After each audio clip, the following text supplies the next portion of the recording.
The adjective Furry Iceberg Explained.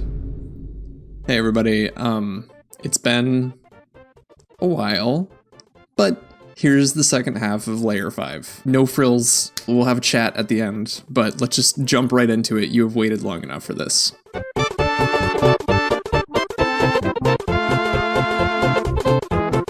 E961/E926.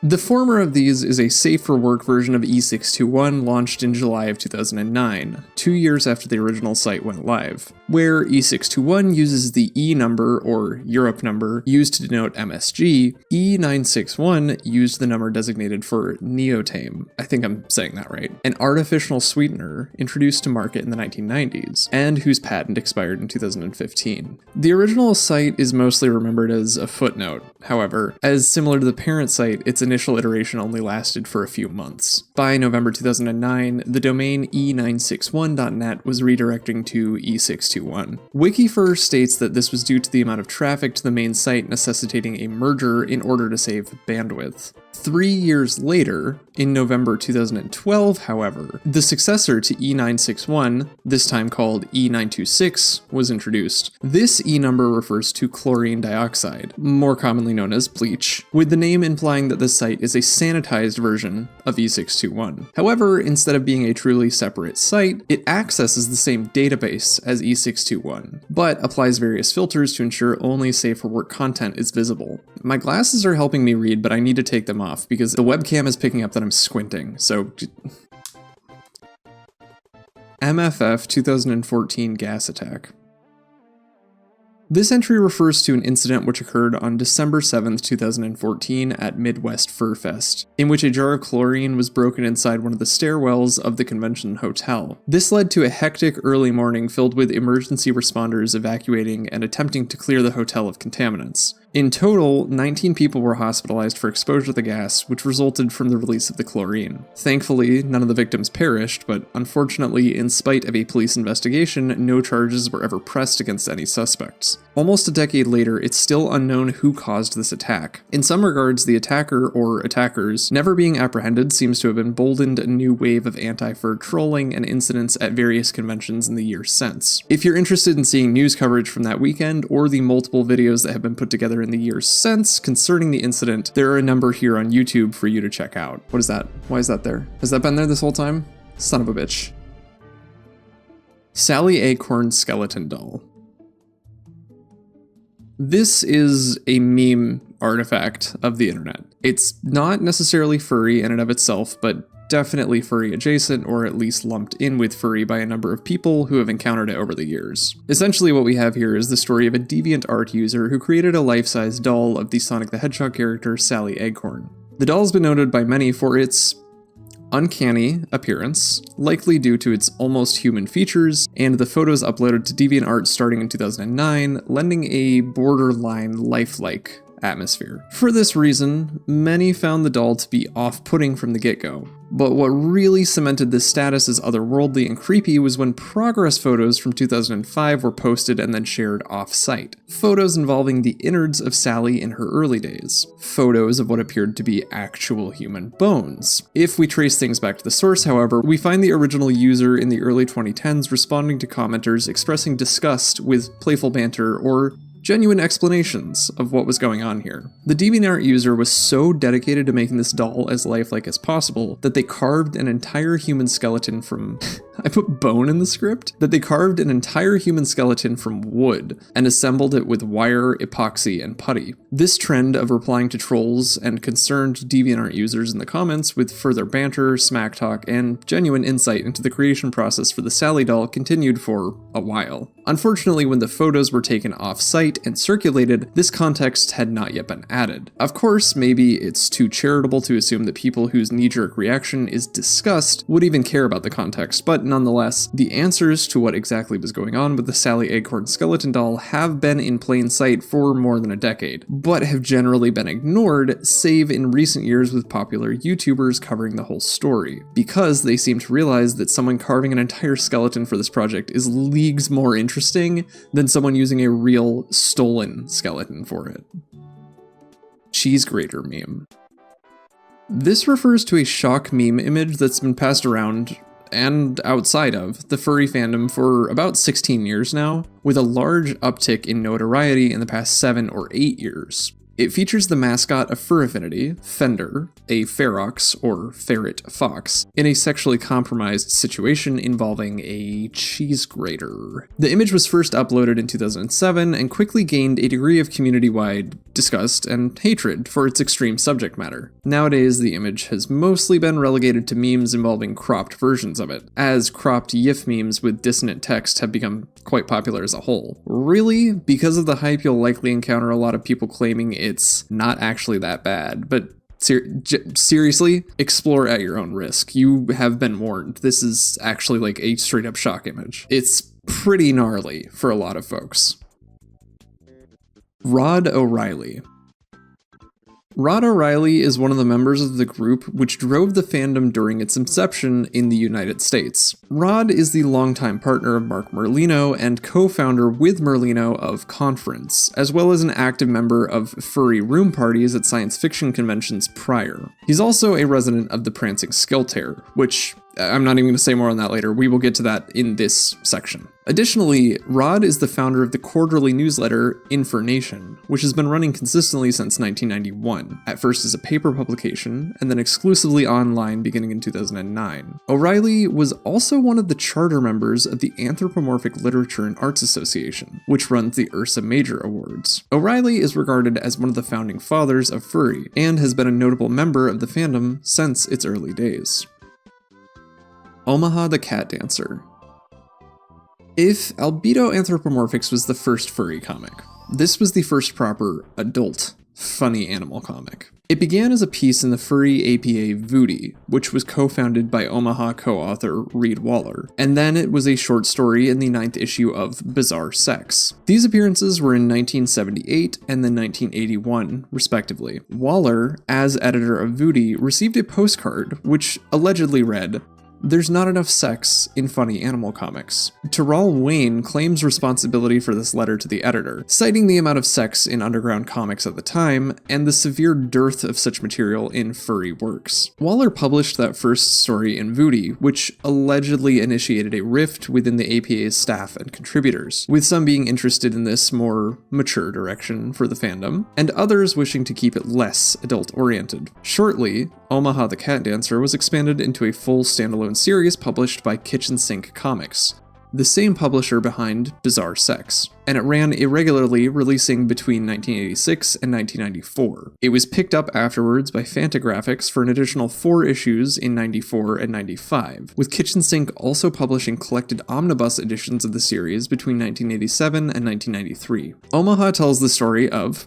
well, Omaha, an exotic dancer who becomes embroiled in various acts of skullduggery and political intrigue with the local government for a number of reasons. This one goes real deep. Though it's chock full of sexual content and notable for pushing the envelope in this regard, it's also noted all these years later both for its integrity as just a solid story in the first place, and for its importance as a sexual mature piece of the fandom from a very early period. What's also notable is that while Reed Waller penned the first issue and created the characters and setting for Omaha, the contributions of his late wife, Kate Worley, are often overlooked when the series is brought up. For the vast majority of the comic's run, Worley wrote the series while Waller illustrated it. In fact, on Waller's website, he touches on how much of an influence Worley and the real events occurring where they lived at the time had on the first story arc of Omaha, most of which he says reviewers put on him, claiming him to be either an exceptionally perverted individual or an exceptionally gifted individual. Or both, I guess. YARF. YARF is one of the first major zines to come out of the furry fandom. Remember, the difference being that APAs are published in quantities to be distributed for contributors, and zines are published in numbers high enough to sell. YARF was founded by Jeff Ferris in 1990, and was running until 2003 when it went on indefinite hiatus, with the most recent issue being number 69, Nice. Issue 1 was released at Conference 1. Remember, the second year the con was held because there was a Conference 0 prior, with larger issues of YARF being published regularly on the occasion of convention appearances. The zine's chronology on their now defunct website notes that Jeff Ferris was inspired by the dissolution of an earlier zine, Furversion, to start YARF. Furversion is described here as the first collection of fandom fiction and art, which is genuinely the best way to describe YARF. Not the first part, but everything after that. I've only been able to read roughly the first third of the zine's publication history, but that's more or less exactly what it is. Fiction, comics, and artwork contributed by some of the fandom's mainstays and rising talents of the 1990s. Frequent contributors included Chris Grant, who provided the military sci-fi comic Ace of Spades, Watts Martin, who penned several short stories featuring the character Revar that truly hold up. If you have not read these, they are available on their website for free. Check these out. Ken Pick, who wrote a handful of stories in a setting dubbed Webfed, and Roz Gibson, who published several of her Jack Salem comics in YARF. That is only scratching the surface, though, as a huge number of contributors provided material over the years. These were just some frequent contributors. I didn't even mention that Fred Patton had a book review column in, as far as I'm aware, every single issue of YARF. If you're interested in learning more, because I seriously think YARF is worth checking out, the fine folks over at Jarlidium Press acquired the rights and undertook the process of republishing bound volumes of YARF back in 2010 under the name The Complete YARF. As of now, the first 4 volumes have been printed, running from issue 0 to issue 20. At $15 per volume, they're really not asking much, especially if you're interested in learning more about the history of furry art and publication. Unfortunately, the zine seems to have lost steam in the early 2000s with the onset of art and fiction websites online. Throughout the 90s, the internet was still gaining momentum, and access was not as widespread as it would become by 2003. So when YARF was being published, it made sense to mail order your furry fiction and art. But by the time that its production ceased, their market had simply been replaced by the internet. Ken Fletcher. Ken Fletcher is another founding member of the fandom and co-founder of Voodie with Reed Waller. Shockingly, while Fletcher's name almost invariably appears on lists of founding fathers and important figures in the early fandom, really there is very little information about him online. Besides his work on Voodie, there's a Dogpatch Press article from 2020 about the bookstore at which he worked burning down, and a brief mention from Papa Bear in his blurb about Reed Waller, who won the Lifetime Achievement Award from Ask Papa Bear in 2023. Besides those mentions, Fletcher's online footprint is mostly relegated to his Fur Affinity journal, on which he mostly posts promo material for Reed Waller, various anthro projects in which he's interested, and calls to action for his own fictional setting, Spontoon Island. Unfortunately, there's just not a ton of info on Ken Fletcher other than that he contributed directly to the birth of the fandom in the 70s and 80s. This one definitely feels like an entry that I should probably and will probably expand in the future, but we'll get there. Burned Furs. Alright, this is a big one. The Burned Furs were a reactionary group which released a manifesto in 1998 onto the internet, decrying a handful of particular groups and activities within the fandom up to that point, and which proposed an alternative, new mainstream furry fandom, which separated the fandom's public view from this list of things with which it was associated. That list of things, well, bestiality. Okay, we can all agree that that's not good, and if you disagree, genuinely please leave. My content is not for you. Plushophilia, furry lifestylers, lycanthropes/therianthropes, people who claim spirit animals, and vegans. According to the manifesto, the author at this point in the late 90s knew individuals who were claiming that being vegan made them feel more in touch with their furriness, which, okay, weirdly specific individualized thing here that I've literally never heard anyone else claim, but go off, I guess. I wasn't a furry in the 90s, so if I can break my archivist/journalistic face here and just kind of give my personal opinion, I find this list absolutely fascinating, as it begins with the, let's just say, objectively worst thing here. The thing that actually causes harm to another living creature. The thing that, like, we can agree is bad. And then it claims that we're descending further into hell when we get to plushophilia. Just straight up conflating bestiality with thinking you're an actual wolf with being a vegan. Back into it. The manifesto concludes with this. The name has a double meaning. Non-psycho furs can be called burned, because anyone with a firm grasp of reality would clearly feel slighted by the screamingly deviant direction the fandom has taken. Another way of looking at it is the example made of furs who have spoken up against fandom perversion and been burned at the stake for it. Name redacted is the best example. There are others, of course. Once the manifesto is posted to alt.lifestyle.furry, I'll probably end up being one of them. Burned furs would be defined as furs who aren't insane. Simple enough. If you've ever lusted after a German Shepherd, own a harem of Care Bears, or consider yourself a reincarnated unicorn, you don't qualify. Burned furs are furries who are tired of being associated with lunatics, and should make sure they are heard. That's a lot to unpack. Trying to be charitable here. Trying to be neutral. The heart of what they're getting at was explained perhaps more succinctly and less meanderingly, admittedly, by a user on the Usenet group alt.fan.furry when Steve Galacci inquired what the burned furs even were. They explained that, in a nutshell, a group of individuals involved with furry fandom who have been the object of mundane prejudice because of public misconceptions about the fandom resulting from the presence of certain socially challenged elements within the fandom. These individuals have been burned by the association with these unsavory elements, and so they seek to clean up the fandom by fighting against these elements, which amounts to the usual business of bashing on lifestylers, zoophiles, spooge artists, etc. This description was then given the approval of one of the other early members in the same threads. They also confirmed the story about the group being founded by an individual whose career in art was impacted by the fandom's perception at large. By 2001, the group had disbanded and dissolved, with really no accomplishments of note as far as I can tell. Most of it seems like it was just online discourse that was one of the first major infighting moments in the furry fandom, at least the first one that was very well chronicled. There were several recorded incidents of members making threats of violence against their opponents, stuff that I probably shouldn't detail too explicitly here because I do not want to get age restricted, but which is chronicled on WikiFur pretty clearly. Over the years since its dissolution, however, the burned furs movement has come to be associated in retrospect with a certain type of puritanism within furry. Some will claim that the group was anti-sex, or that it was homophobic and sought to reclaim furry as a straight movement, which, even if individual burned furs engaged in this type of rhetoric, it admittedly was not part of the group's public platform. It also seems like, due to it being a reactionary group, the burned furs have ex post facto been drawn into the false narrative that furry began as a wholesome endeavor and later was corrupted by alternative groups, by which people typically mean members of the queer community. Of course, with the actions and beliefs that are called out in the manifesto, and given that I grew up in a time where one of the leading arguments against gay marriage was, what's next, marriage to animals? I can understand how this through line was drawn. If the burned furs took issue with these actions and groups, of course they'd be homophobic, right? So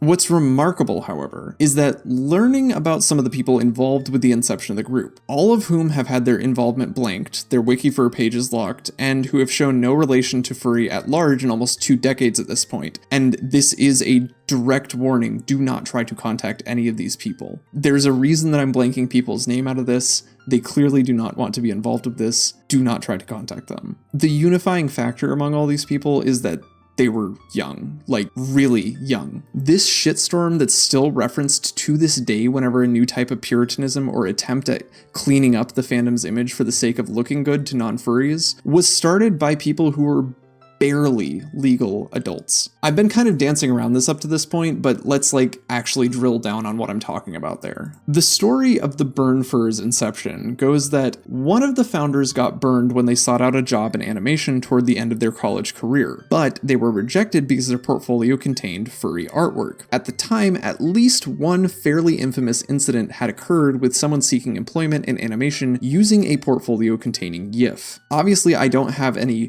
first-hand evidence of this happening. I have not contacted any of the people that were involved with that specific incident. However, I have had it corroborated on multiple occasions from second-hand accounts that this was a known thing that happened in the 90s. By 1998, American animation companies probably had drawn a level of connection between young people with furry art in their portfolio and this specific incident. Though, of course, this part is conjecture on my part. So what I'm saying here is that someone who is either still in or had just left college led directly to a watershed moment in fandom history because they were pissed off about not getting a job and taking it out on what they saw as the changing of times, what with the less savory elements entering the fandom, at least from their perspective, because again, they might not have been exposed to that much Yiff up to this point. The other main contributors might have been a little bit older than the person who started it, and may have become members for various other reasons. The thing that fascinates me on a personal level is that why the person who wrote the manifesto put pen to paper in the first place. It's just wild to me. It's such a bizarre sequence of events. Once the group was founded, didn't end up causing much of anything. It was just a bunch of bluster. Still, more than 20 years after the group dissolved, you know this name. More than likely, if you're watching this, you've already heard this name, and you're surprised that I put it this far down in the iceberg. All of that being said, the Burned Furs were a peculiar group of individuals who tried to reform and rehabilitate the image of the fandom among normies. Interestingly, most of the members moved away from the fandom, yet their name remains a common point to draw attention to whenever a similar reactionary group or movement arises. Researching this in particular has been one of the most captivating topics so far. It's already taken up a ton of time on here, and in all likelihood, I might do a full video on this later, because some of the information that I've uncovered in researching this, I haven't necessarily seen people talk about before. But this whole video is not about the Burned Furs, so let's move on. Freezing Furs. Oh, god damn it. To give those who were against the Burned Furs their due, the Freezing Furs were a group formed in reaction to the Burned Furs. They were originally known as the Frozen Furs, then they renamed themselves so as to avoid confusion with another group already using that name. Their mission statement was to defend and form a support network for the groups targeted by the Burned Furs, which, again, if you're in the first group, I don't need to keep saying this, the Freezing Furs were created as a direct result of the Burned Furs' attempt at relevance and want to become the new mainstream fandom. And while some will no doubt see fighting against the Burned Furs as a noble cause, the Freezing Furs were definitely dunked on multiple times when they existed, for including Rage Against the Machine quotes on their website. Truly, their attitude and writing style was peak 1999, when they were founded and, at least by all accounts, when they dissolved. The story goes that by the end of the year, the group had decided that fighting the Burned Furs wasn't really worth it, as they would no doubt implode before long, which,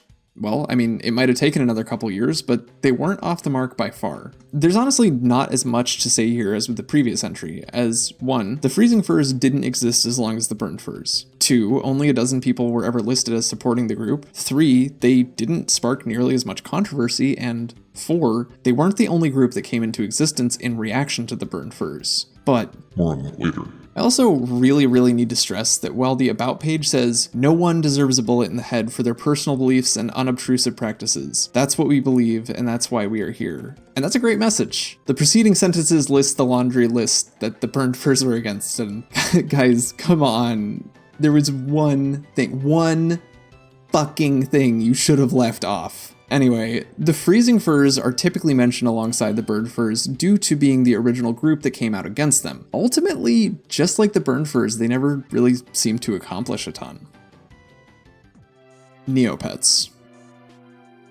Neopets is an online pet simulator which launched in 1999. Players can adopt digital pets and care for them, feeding them, caring for their health, setting up living spaces, and playing games with them. It's a whole massive topic in and of itself due to multiple changes in leadership and ownership over the course of more than 20 years now, as well as its considerable continued monthly user base. Honestly, you could probably make an entire iceberg just about Neopets. I would be shocked if there wasn't one already. The game is also notable for the large number of fantasy species available for adoption. It was a huge influence on multiple generations of furries at this point, and supposedly it's primed for a major comeback in a new form soon. The game takes place on the planet Neopia, where these various Neopet species live. They earn Neopoints by playing games which were originally built in Flash and Shockwave, which, when is the last time that I ever heard someone talk about Shockwave? There are, naturally, microtransactions as well, where users can purchase Neocash, which can then be used to purchase in-game items. It's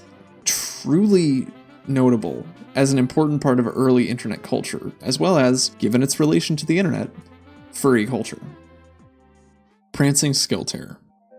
The Prancing Skiltaire is the home of Mark Merlino, Rod O'Reilly, and others, and the home of one of the longest running regular fur meets in the history of the furry fandom. Before the pandemic, fur meets were held at the Prancing Skiltaire on a monthly basis from 2005 onward. You'll recall the Skiltaire is an original species designed by Mark Merlino. It's also notable in fandom lore for housing multiple members of conference staff throughout its history, as well as playing host to one of the earliest furry bulletin board systems, prior to the creation of the internet as we know it in its modern form. This was called the Tiger's Den BBS and was launched in 1983, which was one of several BBSs that helped spread the fandom in its nascent form, which we may get into further later on. The monthly parties were estimated back in 2017 to range from 50 to 300 attendees. It's an important place in furry history, thanks to being a permanent fixture and one of the most consistent fur meets in, perhaps, the entire history of the fandom.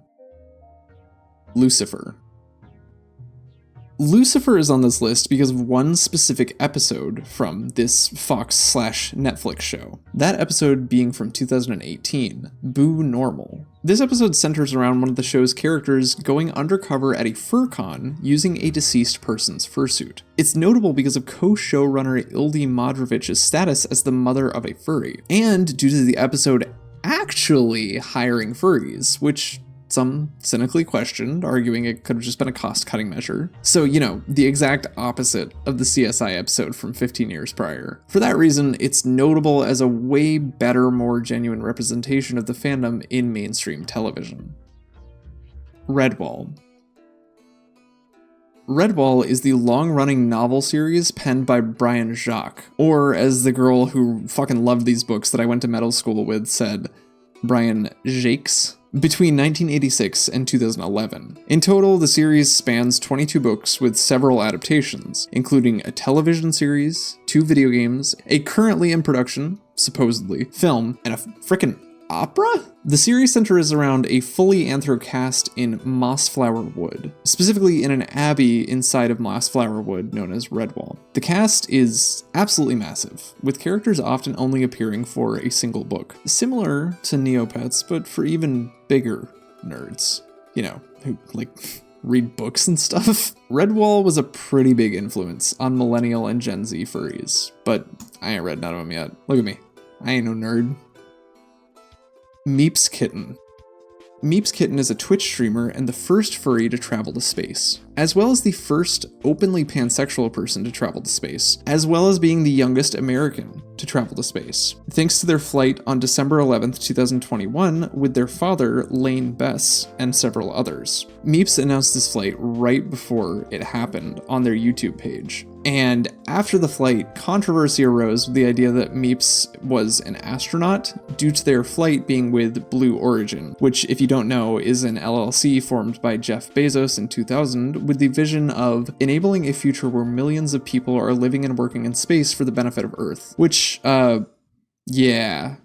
Think I ain't gonna be one of those flyers. Though Meeps did receive the recognition as an astronaut right before the program that gives out these certifications was shut down. On the other hand, many people were excited for Meeps to travel to space for their furriness and their queerness. Others were perhaps not as excited. Since that flight, Meeps has continued full-time content creation to this day.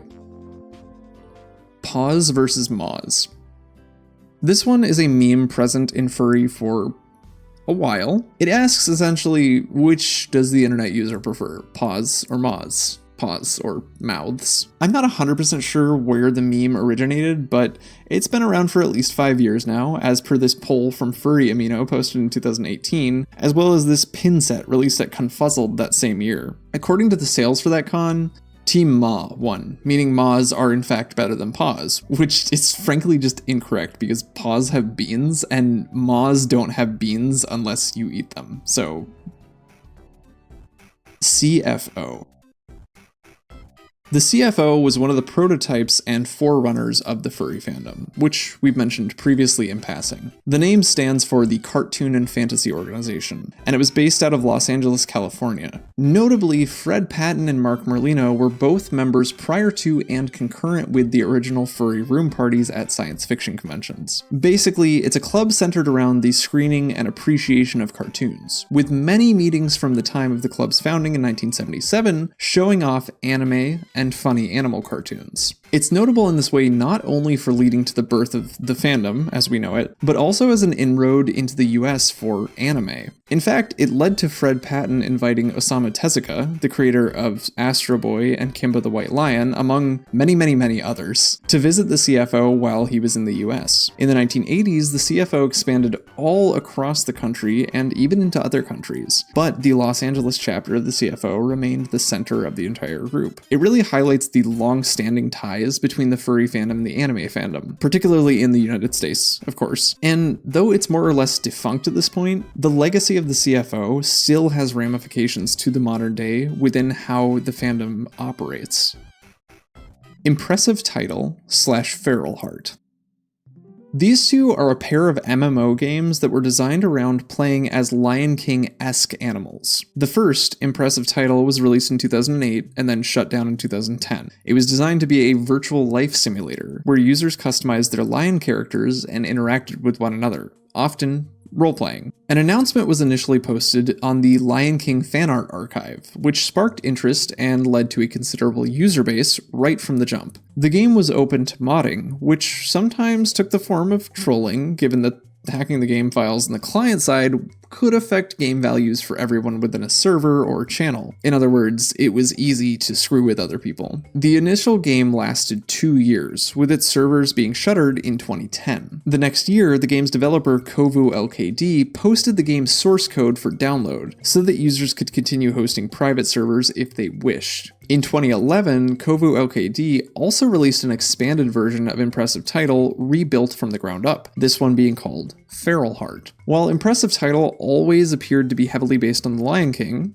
despite what Kovu Ltd may have claimed at the time, and I mean, their name was fucking Kovu, FeralHeart introduced wolves as a playable species. The main thrust of the game remained the same, building worlds and exploring or role-playing in them with others. This time around, however, modifications were more restricted, but also more streamlined, with simplified tools being included for creating custom maps and assets. Upon launch, FeralHeart was niche, but fairly large in terms of its player base. Kovu Ltd disappeared in 2012, taking the game's source code with them this time, meaning that FeralHeart's updates ground to a halt. He returned in a Facebook post out of the blue in 2014, announcing that he wished to leave FeralHeart behind, and that he had moved to an office job and had begun developing new projects. To this day, FeralHeart is actually still online, though it's not moderated nor administrated by Kovu Ltd. If you're interested in learning more about this topic and some other games that arose in similar styles, check out Izzy's video about them.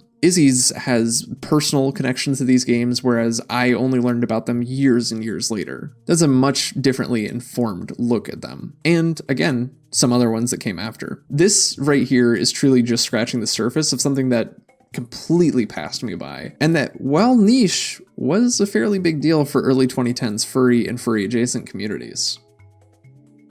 barq.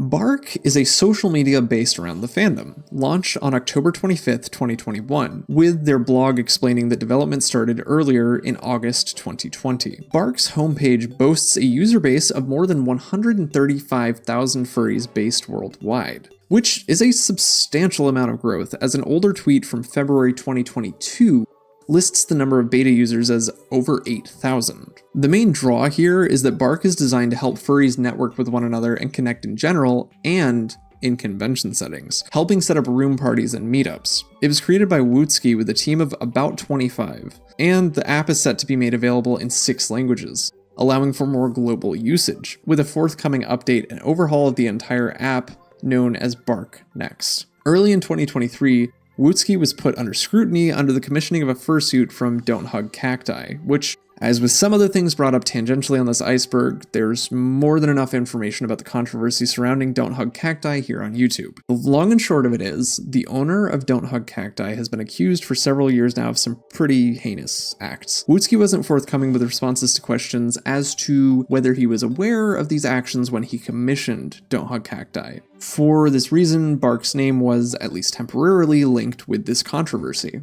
Earlier in 2022, several barq users were sent warnings for having the initials ACAB in their bios, to which Wootsky responded, saying that this was a miscommunication surrounding what one barq mod thought constituted hate speech. Despite these two controversies, however, barq has remained a popular, yet admittedly kind of contentious app in the fandom. But if their user base has anything to say about it, they're doing just fine for themselves.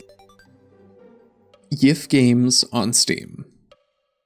This is another one that's a little deep, alright? Steam has a really long and complicated history with adult video games. For the longest time, games with explicit nudity and sexual content were effectively a non-starter for Steam. This was for like 15 years after the platform was first established. For one reason or another, who knows, maybe it was the changing attitudes about sex and nudity in games in the first place throughout the 2010s, maybe it was the realization that the ESRB is more of a self-policing thing within the games industry that's becoming antiquated in the age of 1,000 indie games being published per day on itch.io, whatever the case. In 2018, Steam changed its tune. In May of that year, multiple developers were asked to censor pornographic content or risk removal from the platform. A month later, Valve seems to have changed their mind, saying that we've decided that the right approach is to allow everything onto the Steam store, except for things that we decide are illegal or straight up trolling. Taking this approach allows us to focus less on trying to police what should be on Steam, and more on building those tools to give people control over what kinds of content they see.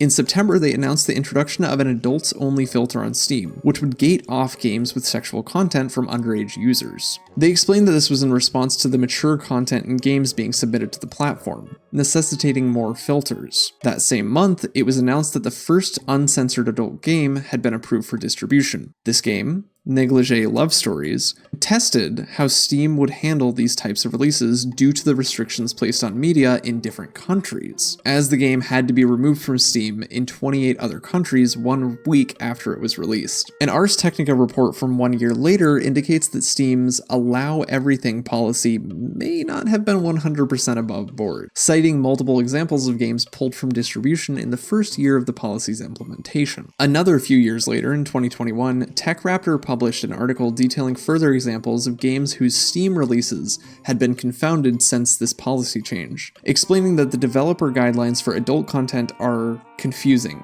to say the least. As the article concludes, as best we can tell, getting an adult game published on Steam is pretty much a crapshoot. The rules have changed multiple times and are still terribly vague even today, and even games that appear to comply with the rules or developers who are willing to work with Valve to make changes are not necessarily safe. It's certainly not great that one of the biggest digital platforms is having these problems. Thankfully, there are still a fair few adult-specific storefronts that are all too happy to sell legal products that customers want to buy. That being said, even today you can find any number of furry Yiff games available for purchase and play on Steam. We'll get into the differences between this and earlier outlets for Yiff games as we descend further, but don't worry, that is coming up. But for the time being, I wanted to explore how remarkable and confusing this is. It's only been about 5 years since these games started showing up, alongside the more typical hentai games you might expect to crop up. Back in the 2010s, and even earlier, I never would have expected that Yiff games on Steam would ever be a reality. Yet, here we are. While this might not necessarily be the most popular avenue for sexual furry content by fucking any means, with the deprecation of Adobe Flash, the move to a central platform like itch or Steam or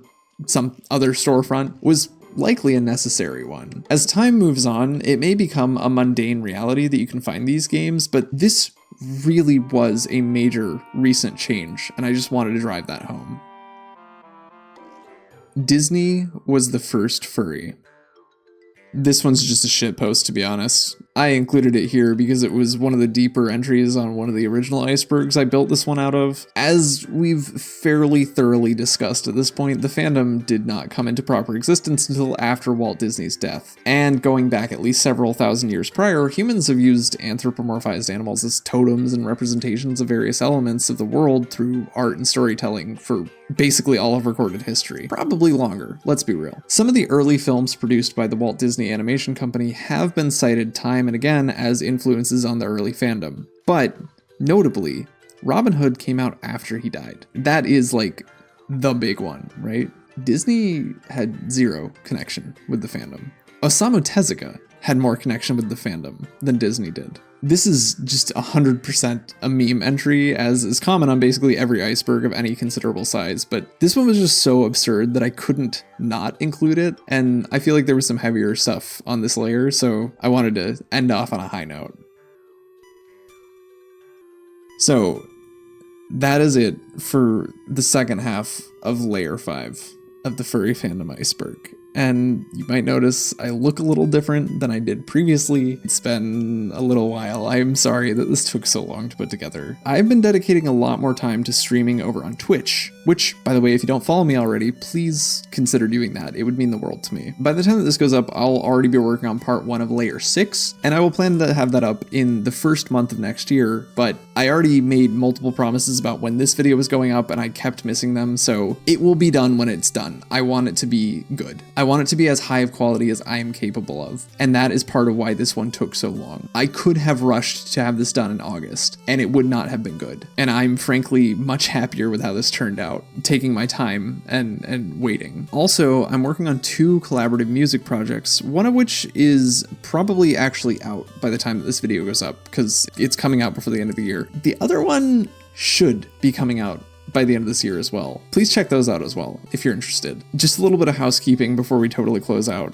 The plan as of right now, which we are halfway through this iceberg, and that means that we have 10 more of these half layer videos. I am going to do the remaining 5 layers in halves. It is easier, it keeps me sane, and it means that you get videos more frequently, hopefully. My plan right now is to complete this series by the end of 2024. At the beginning of this year, I said that I would have it done by the end of 2023, and that was simply too much to ask of myself. Please stay tuned. Comment, like, subscribe, all of the things that I probably should have told you to do up front, because again, we're only halfway through. It would mean the world to me if you would also check out my music. My first album actually is available on cassette. That's one of the things that happened a couple months ago that delayed this partially. I think that is everything. I hope that your 2023 has been great. I hope your 2024 is great. I'm so appreciative of all of the people who have put so much time into watching this channel, listening to my music, hanging out with me over on Twitch while I'm streaming, all those things. And it's gonna be great. I will see you all next year. Thank you. Bye. All through October, stayed sober, cause I'm straight edge just like I'm the Joker. Now it's November and things are getting harder. Unlike my dick cause that's a no starter. Discord kitten popping titties and the Adderall. Like Star Sailor, damn son, that's a way to fall. Pray to Joe Rogan that he'll protect my balls while keeping me erect just like the Great Wall.